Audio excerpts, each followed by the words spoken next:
Everyone had a shiny cycle, except Ginger. He watched from afar, quietly wishing he could ride too.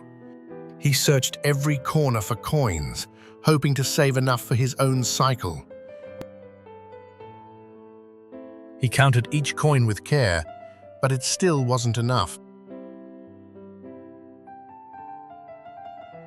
His little heart broke. Tears fell as he whispered, "I'll never have a cycle."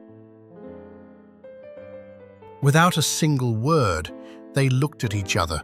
They knew what had to be done. While Ginger slept, Papa carved wood, deep into the night, his hands guided by love. Mama stitched each thread with care, turning fabric into comfort and joy.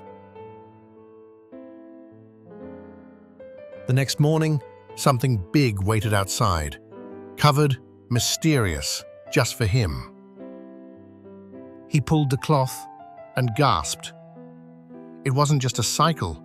It was a dream built by love. He rode with pride, like a hero, his scarf flying, his smile wide, his heart full.